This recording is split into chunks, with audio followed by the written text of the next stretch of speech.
Y vamos a seguir con el libro de Hechos. Tengo algunas hojitas aquí que pues a mí me ayudan, espero que también a ustedes, para que siga con cierto bosquejo, ciertos puntos.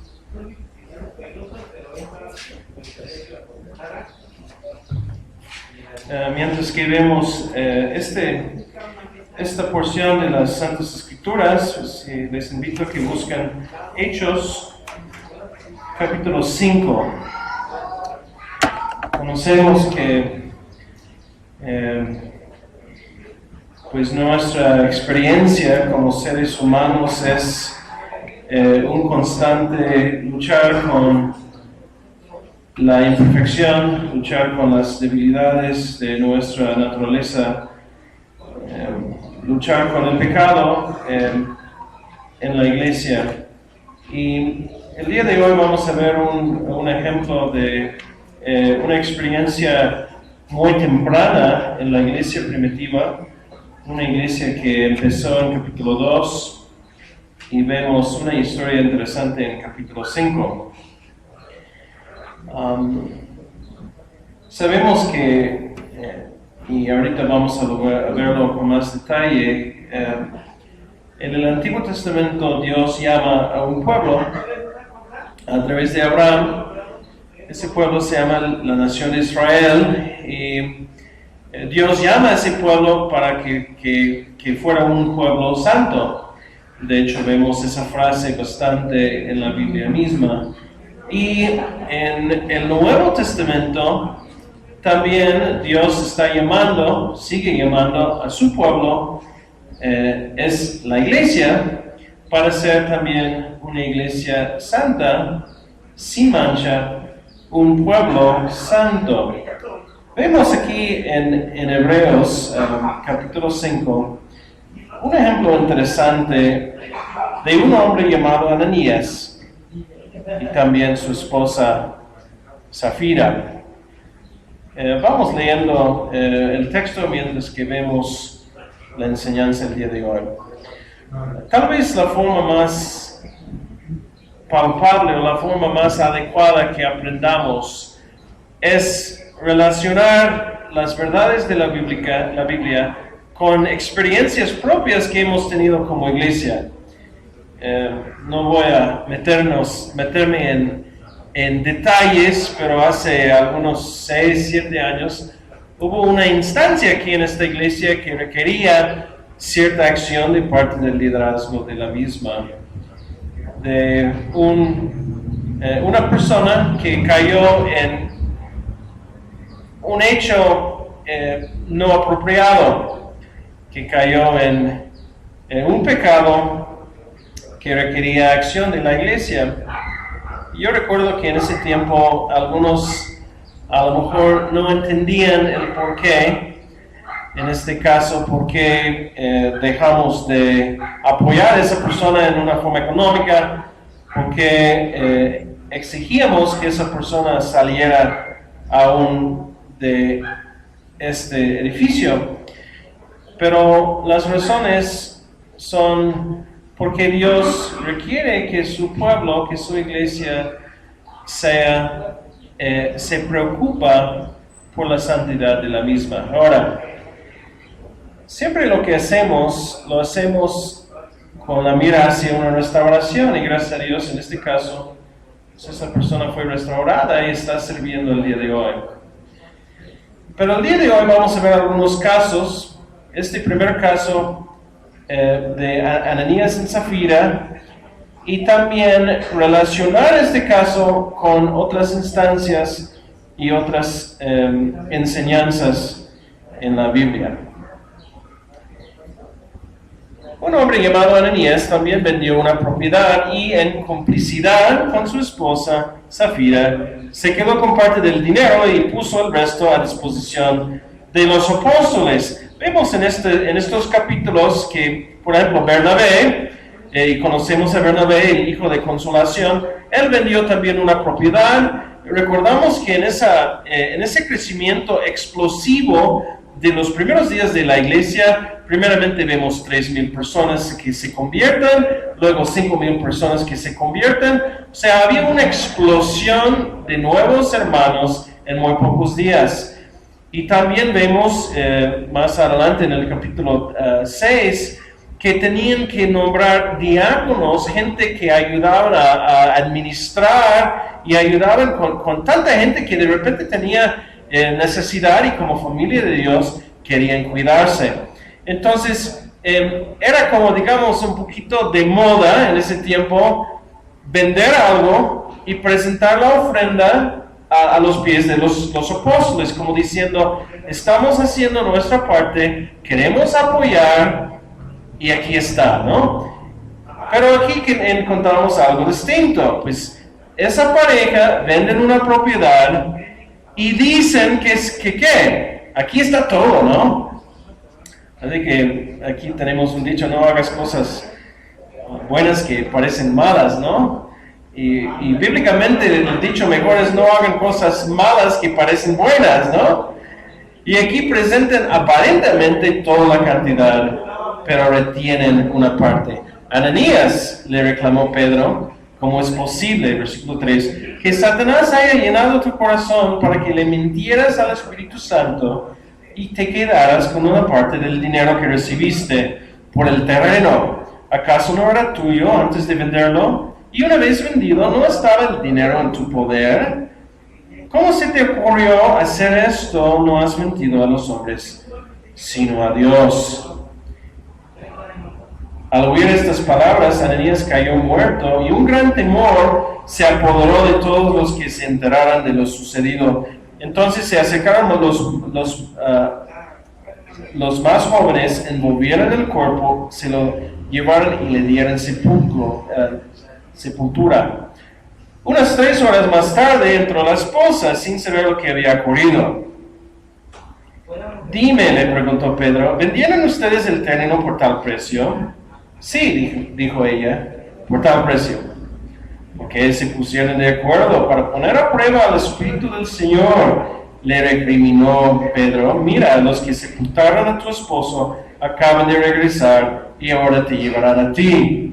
En ese instante, ella cayó muerta a los pies de Pedro. Entonces entraron los jóvenes y al verla muerta, se la llevaron y le dieron sepultura al lado de su esposo, y un gran temor se apoderó de toda la iglesia y de todos los que se enteraron de estos sucesos. Es interesante que un caso así pasa muy temprano en el nuevo pacto, porque vemos algo parecido en el antiguo pacto. Primeramente vamos a ver Deuteronomio 7, del 5 al 6. La santidad del pueblo de Israel en el Antiguo Testamento. Dios es santo en el Antiguo Pacto y en el Nuevo. Ahí en la línea, si quieren poner santidad del pueblo de Israel en el Antiguo Testamento. Si alguien me hace el favor de leer Deuteronomio 7, del 5 al 6.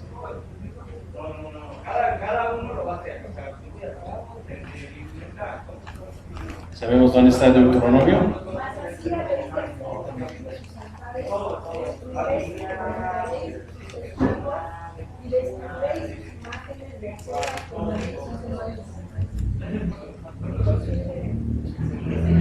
Siete, 5 y 6.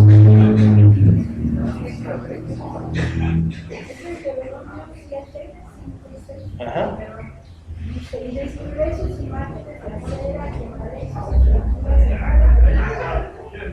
que tú eres pueblo santo para Jehová tu Dios. Jehová tu Dios te ha escogido para ser un pueblo especial, más que todos los pueblos que están sobre la tierra. Ok, gracias. Aquí Jehová, Dios, dice, quiero que rompan sus ídolos y quiero que separen a mí en sus corazones, porque ustedes, porque para el Señor tu Dios tú eres un pueblo santo. Estoy leyendo y créeme, luchando en leerlo, no sé, yo sé que algunas personas lean la Biblia en un año, a veces todos los años. Pues tiene rato que no lo hago, que no la he leído, pero no en un año. Entonces estoy en ese programa. Luego con los aparatos no nos ayudan porque dice exactamente lo que tenemos que leer y no tenemos que... Pero estoy leyendo a través de la Biblia y apenas leí el libro de Levítico. Ahora, el libro de Levítico a lo mejor no es el libro más emocionante, ¿verdad? Para leer, o sea, como cristiano, porque tiene muchísimas cosas relacionadas con las ceremonias y las ofrendas del Antiguo Testamento, que ya después de Cristo no se hacen. Pero nos habla mucho de la santidad. Si pueden buscar Levítico 24, del 10 al 16. En Levítico tenemos prácticamente todo el libro, con la excepción de este caso. Todo el libro habla de hipotéticas. Todo el libro habla de, si eso pasa, haz esto. Si eso pasa, haz esto. Pero en Levítico 24 encontramos un caso real. Ya no estamos hablando de que si cuando esto pase, hagan eso. Estamos hablando de que esto ya pasó. ¿Qué hacemos? Obviamente muy temprano en la ley, en que Jesús está dando la ley, y en versículo, estoy en números, en Levítico 24, versículo 10, encontramos esta historia. Entre los israelitas vivía un hombre hijo de madre israelita y de padre egipcio. Y sucedió que un día este hombre y un israelita incitaron un pleito en el campamento, pero el hijo de la mujer israelita, al lanzar una maldición, pronunció el nombre del Señor, así que se lo llevaron a Moisés. El nombre de su madre era Salomita, hija de Dibri, de la tribu de Dan. Y lo pusieron bajo arresto hasta que el Señor les dijera qué hacer con él.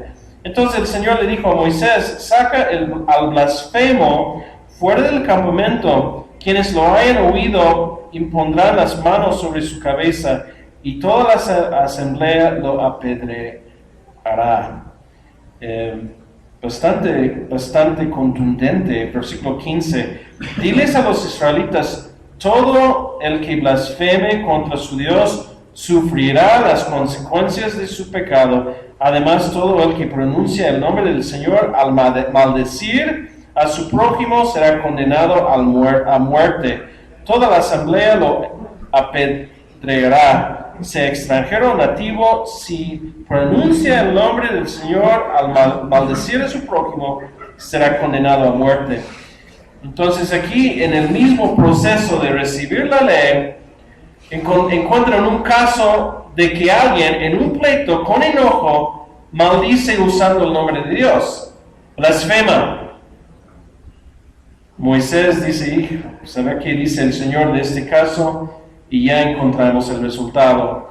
Como diciendo el Señor, yo estoy dando mi ley habla de un pueblo santo y no estoy jugando. Y fue una muestra muy temprana en el antiguo pacto, el pacto de la ley de Moisés, de lo que se hace con la persona que no obedece a la ley. La forma de castigo, la muerte. Tal vez ustedes han escuchado los dichos, seguramente, porque yo no tanto, ¿verdad? Porque no tengo mamá mexicana, pero ustedes luego escuchan los dichos famosos de las mamás mexicanas, ¿no? No sé si pueden pensar en algunos. ¿Me estás avisando o me estás pidiendo permiso? No me voltees los ojos o te surto. Te voy a cantar hasta 3. Y ese milagro que te acuerdas de que tienes madre, a mí me importa lo que hagan, a mí no me importa lo que hagan los demás, a mí me importas tú, ¿no? Ahora que lleguemos a la casa vas a ver. Bueno, un dicho de una mamá cristiana, mexicana, no sé si lo han escuchado. Fíjense bien, hijos, Ya saben lo que hicieron a los hijos rebeldes y desobedientes en el Antiguo Testamento, ¿no? ¿Han usado eso, mamás? Mi esposa sí. Obviamente, hoy en día, no sacamos piedras y damos la muerte a una persona que blasfema o a un hijo rebelde, como sí vemos esa indicación en el Antiguo Testamento. Pues, ¿por qué? Porque es todo un cambio de sistema, porque ya no hay una ley nacional, gubernamental, ya no tenemos un pueblo establecido como nación con leyes cívicas. Ya estamos bajo de la iglesia, donde en vez de un pueblo de Israel tenemos un liderazgo en la iglesia. Entonces, hoy en día, de hecho, bueno, si eso pasaría, pues imagínense, o sea, hay leyes que la misma iglesia está sujeta a ellas, leyes civiles, ¿no? Sin embargo, eso no quiere decir que la santidad de Dios ha cambiado. Eso no quiere decir que en el nuevo pacto Dios dice, bueno, ya, pues realmente el pecado no es tan grave. Entonces vemos en el Nuevo Testamento, temprano otra vez, en que la gente empieza a escuchar y a entender el Evangelio, que ya es a través de fe, que ya es una gracia de Dios, que a través del sacrificio de Jesucristo llegamos a ser hijos de Dios a través de Él. Ya no es necesario ofrecer corderos. Ya no es necesario hacer todas esas leyes ceremoniales del Antiguo Testamento.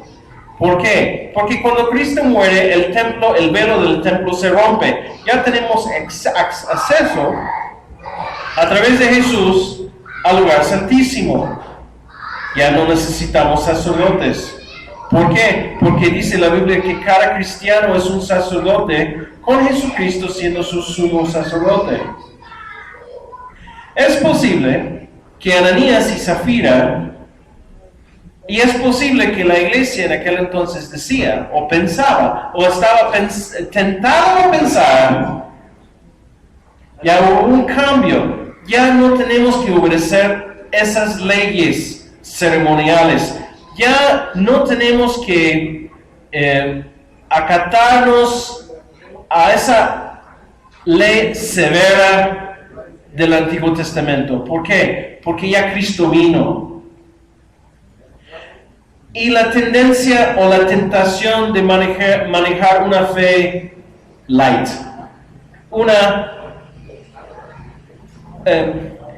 una obediencia a medias, una filosofía de un Dios que consiente. Entonces, muy temprano en la iglesia tenemos este caso, donde una pareja llega y está haciendo algo bueno, aparentemente. Está dando una ofrenda a los apóstoles, pero en medio de esa ofrenda hay un engaño. En medio de esa buena obra hay una mentira.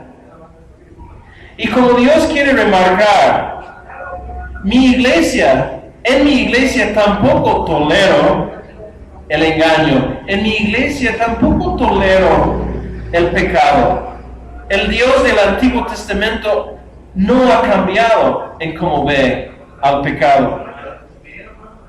La santidad en la iglesia, el pueblo de Dios en el Nuevo Testamento. Vamos a seguir con el bosquejo. La santidad de la iglesia, el pueblo de Dios en el Nuevo Testamento. En la nueva versión internacional, aunque en la Reina Valera no, pero habla 1 Corintios 1:2, y en muchas de las introducciones de Pablo hacia las iglesias menciona esta verdad, que la iglesia es el pueblo santo de Dios. 1 Corintios 1:2, a la iglesia de Dios que está en Corinto, a los que han sido santificados en Cristo Jesús y llamados a ser su santo pueblo, junto con todos los que en todas partes invocan al nombre de nuestro Señor Jesucristo, Señor de ellos y de nosotros. Aquí vemos, y en otros pasajes en el Nuevo Testamento, somos linaje santa, somos pueblo santo. La iglesia es llamado también a la santidad. El caso de Ananías y Zafira, pues en cierta forma es paralelo, diría yo, al caso levítico. Dios quiere mostrar a su pueblo muy temprano en el pacto que toma el pecado seriamente. Formas de mantener la santidad en la iglesia de Cristo. Pues ya mencionamos que si hay pecado en la iglesia, no te sacamos de las greñas y pues, agarramos pedacitos de pavimento y concreto, ¿no? Pues qué bueno, ¿no? Porque si fuera así, yo creo que nadie sigue vivo aquí. Ya la forma que Dios trata al pecado no es la misma. Eso no quiere decir que Dios no se interesa en la santidad. Entonces vamos a ver algunos, en una forma muy rápida, unas formas en que la iglesia hoy en día maneja y trata y disciplina el pecado en la congregación. Primeramente, punto A, la corrección suave, vamos a decir, la corrección suave. Exhortación general en 4 categorías. Primera de Tesalonicenses 5, 14, y es un versículo muy interesante porque es en pocas palabras un resumen de muchos de los casos que encontramos en la iglesia. Hermanos, también les rogamos que amonesten a los algozanes, estimulen a los desanimados, ayuden a los débiles y sean pacientes con todos. Pablo está exhortando a su iglesia que en cada caso que seas un poquito flojo, que seas un poquito desanimado, que seas un poquito débil, y a todos que tengamos paciencia. Entonces hay una exhortación de Pablo, y no solamente, chequen eso, no solamente hacia el liderazgo, no solamente hacia el pastor, pero hacia cada persona que está aquí. Nosotros todos tenemos un rol de jugar en dar ánimo a los demás, en animar a los que a lo mejor están a la orilla, ¿sí? Y ayudar a los débiles. Debemos de ser sensibles a esas necesidades y sobre todo ser pacientes con todos. En algunos de estos casos puede ser que esa debilidad o esa flojera que tenga sus raíces en una vida no tan obediente, ¿no? Entonces ahí debemos de tomar cartas en el asunto. Eso es en un sentido muy general. Tal vez el texto que más conocemos y más usamos es Mateo 18. Y aquí habla de una secuencia de eventos que debe de pasar si alguien peca contra ti. Si alguien peca contra ti, ¿qué es la primera cosa que debemos de hacer? Yo creo que sabemos este texto bastante bien. ¿Qué es la primera cosa? Ok, pero ¿con los vecinos? A solas, ¿verdad? Primeramente, cara a cara, cosa que nos es difícil, cosa que tendemos a brincar. Pero el primer paso es eso. Habla con la persona. Con la persona. Y hermanos, en 95, 98% de los casos, va a terminar ahí. ¿Sí? Porque, bueno, primeramente hay que considerar lo que pasó. En algunos casos, a lo mejor podemos simplemente perdonarlo y olvidarlo. Espero que fuera así, que sea así, ¿no?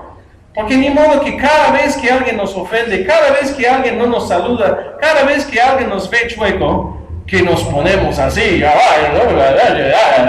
No, la gran mayoría del tiempo, ¿saben qué? Pues no pasó nada. A lo mejor amaneció sin desayunar, a lo mejor X o Z. Pero hay casos en que sí es necesario hablar con la persona. Hay casos cuando hay ya algo que entra en nuestro corazón, ¿no? Entonces dice Jesús, habla con esa persona. Si esa persona de plano no te hace caso, o de plano sientes que realmente no hubo una resolución, no hubo un acuerdo, no hubo un entendimiento, que es el próximo paso. Ok, llevar una o dos personas, por cierto, no las personas más chismosas que conocemos, sino gente madura, gente adulta, gente que puede ayudar y gente imparcial. Esa gente no va a ser a lo mejor tus mejores amigos, pero gente que puede decirte también a ti, oye, pues mira, no fue tan grave, ¿no? Oye, pues mira, yo creo que esa persona realmente cuando dijo eso no quiso ofenderte, ¿sí? Pero puede ser que también esa persona hable con la otra persona y dice, oye, pues mira, eso realmente ha resultado en un conflicto, está haciendo un estorbo al crecimiento, ¿sí? Si no hay una resolución, ¿qué es el próximo paso? Dilo a la iglesia, no necesariamente diría aquí yo, toda la iglesia, pero por lo menos al liderazgo. Que el liderazgo, que gente que debe de saber y tiene que saber, sepa que puede ayudar. Y si sigue, si es de plano un espíritu rebelde, si de plano no hay ni una resolución, bueno, ¿qué es el último paso?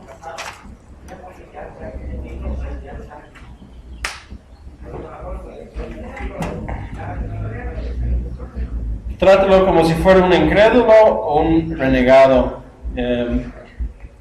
Trátalo como si fuera una persona que no conoce del Evangelio y volver a evangelizar a la persona.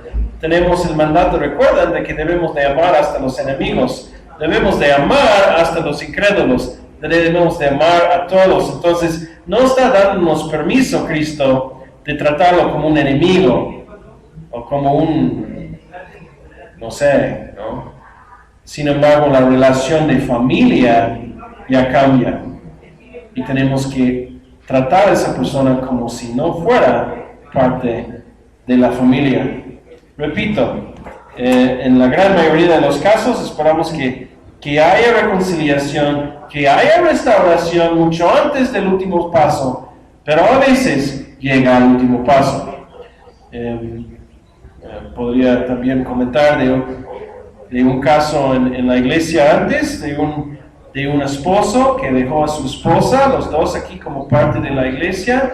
Hablamos con él en privado, hablamos con él, Martín, Miguel y yo, y por fin tuvimos que anunciar a la iglesia que esa persona, de su propia voluntad, había engañado a su esposa y decidió no regresar con su esposa a pesar de nuestro consejo. Sí, a veces pasa. Ok, ¿qué tal la acción drástica? La B, acción drástica. Obviamente, si llegas a paso 4 en Mateo 18, es una acción drástica. Pero aquí hay otras instancias de disciplina o confrontación en la iglesia donde la Biblia enseña que no tenemos que preocuparnos de 4 pasos. Es un agravio, es una amenaza a la iglesia en una forma más directa y requiere una respuesta más directa. Tito, capítulo 3, del 10 al 11. Tito, capítulo 3, 10 y 11.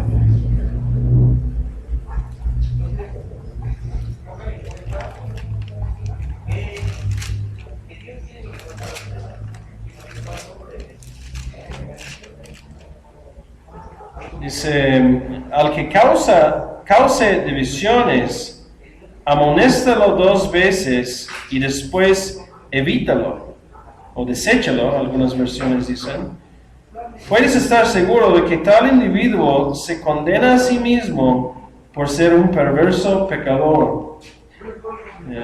Había otro caso en Jesús María, no voy a mencionar ni nombres ni detalles, pero una pareja llegó a la iglesia, un hombre en particular, y es interesante porque muchas veces la gente que causa divisiones, y no siempre, ¿verdad?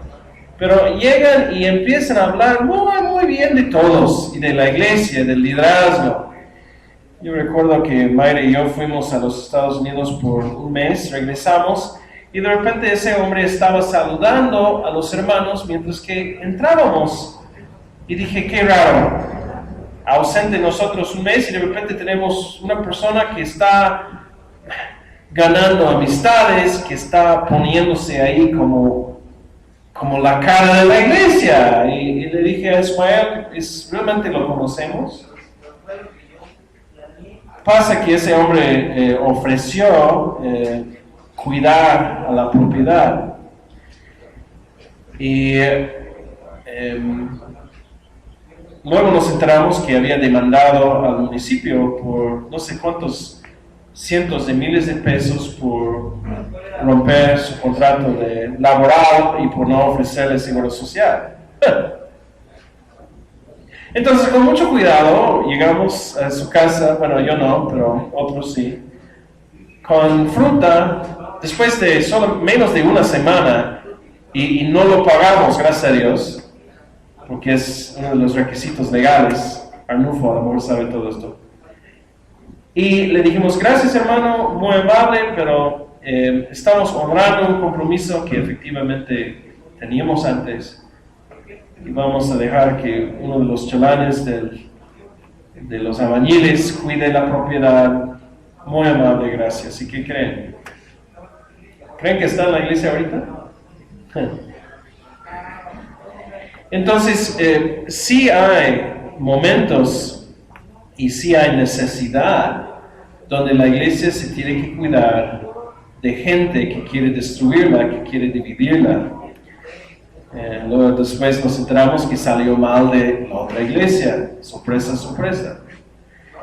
El chiste es que el enemigo está ahí y hay casos donde se ve que una persona llega con la intención, bajo la manga, ¿verdad?, de crear conflicto o división. Pablo dice, avísalo y luego avísalo, porque hay que mantener la santidad y la unidad en el pueblo de Dios.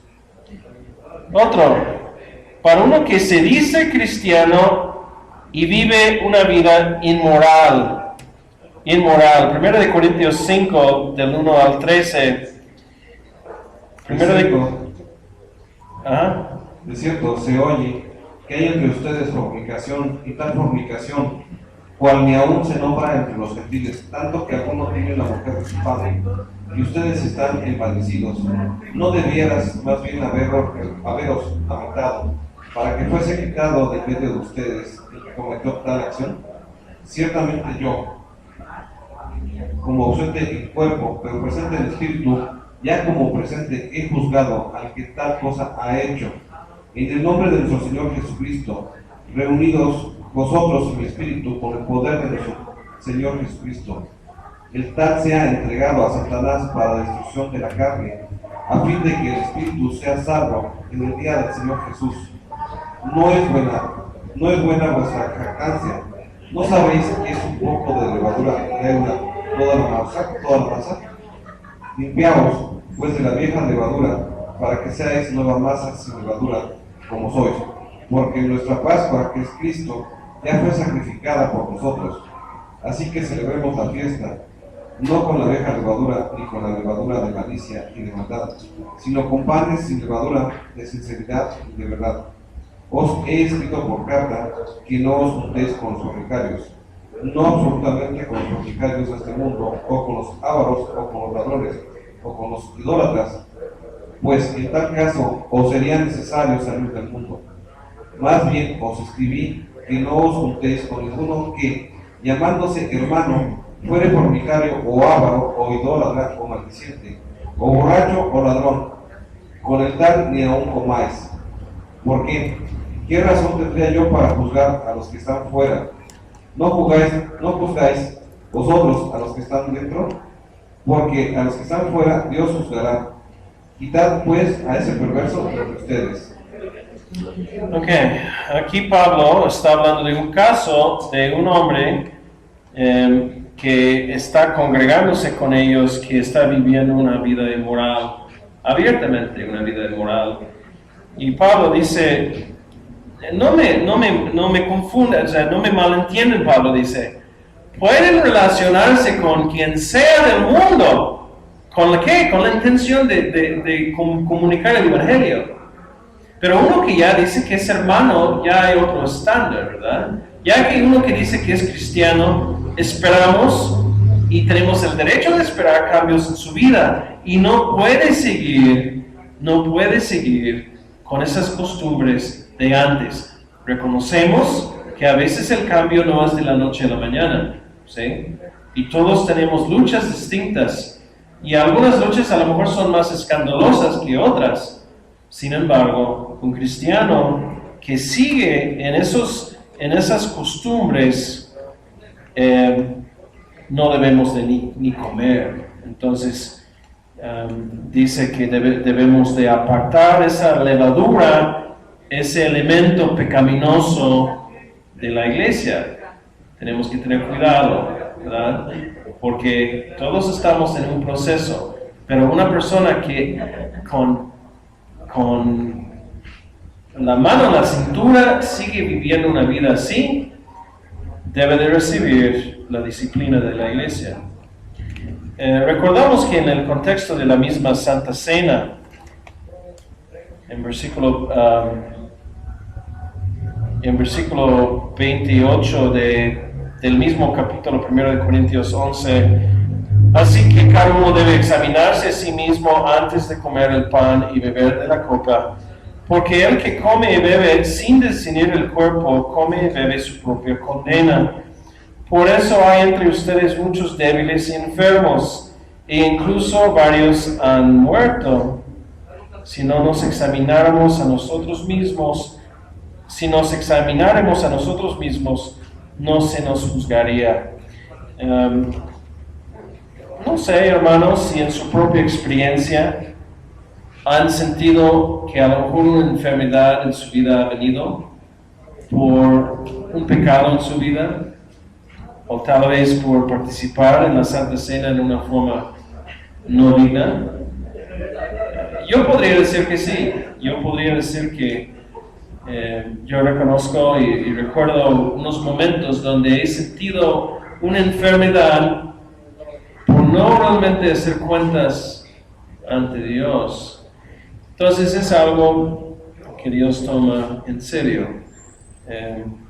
Aunque el día de hoy obviamente no vamos a dar de muerte con piedras, Jesús y Dios sigue siendo el mismo Dios Santo. Y por fin, 1 de Timoteo 1:20, vemos otro modo o otra necesidad de que Dios trata pecado en su iglesia. Adelante. De los cuales son Himeneo y Alejandro, a quienes entregué a Satanás, para que aprendan a no blasfemar. Ok, aquí vemos también un hecho muy severo, muy fuerte de Pablo, y no vamos a meternos en esa frase entregar a Satanás. ¿Qué significa? Algunos piensan que significa una condena a la muerte. Parece que no, porque esas mismas personas daban lata a Timoteo después, y Pablo. Pero bueno, es un hecho reconociendo que esas personas no están haciendo la voluntad de Dios, están haciendo daño en la iglesia. Los que enseñan herejías o blasfeman, también Dios dice, cuidado.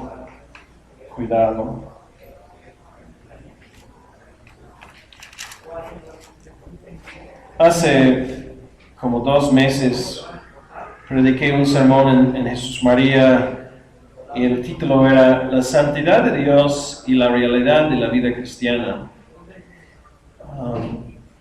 En todo este tema tenemos que tener cuidado que no volvemos a ser fariseos en pensar que es nuestro trabajo de ver los pecados en todos los demás y no en nosotros mismos.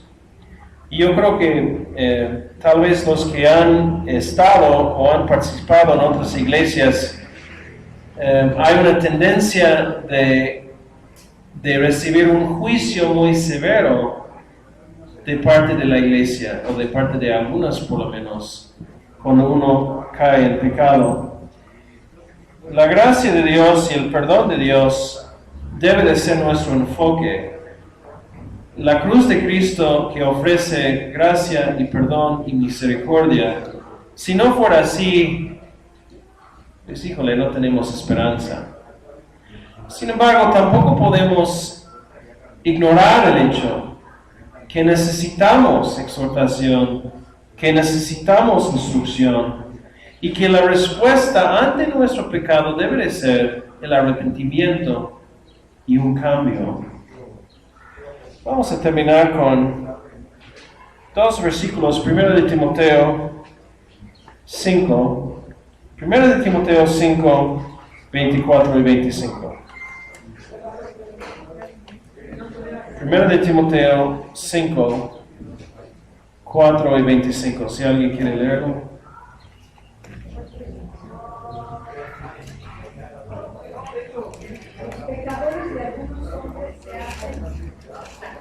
A ver, aquí viene el micrófono. Los pecados de algunos hombres se hacen patentes antes que ellos vengan a juicio, mas a otros se les descubren después. Asimismo se hacen manifiestas las pocas horas y las que son de otra manera no pueden permanecer ocultas. Ok, este versículo debe de darnos pausa. Algunos pecados son muy obvios, muy públicos. Otros no tanto. Igual las buenas obras, algunos son muy públicos y otros no tanto. Este versículo nos recuerda que los ojos santos de Dios están sobre nuestras congregaciones y sobre nuestras vidas. Jesús, el pecado, mi pecado y su pecado fue juzgado en la cruz. Tenemos la garantía de estar en nuestra casa junto con Jesús. Tenemos ese gozo de poder servirle a Dios con una buena conciencia y con el conocimiento que no hay ninguna condenación, que estamos en Jesucristo.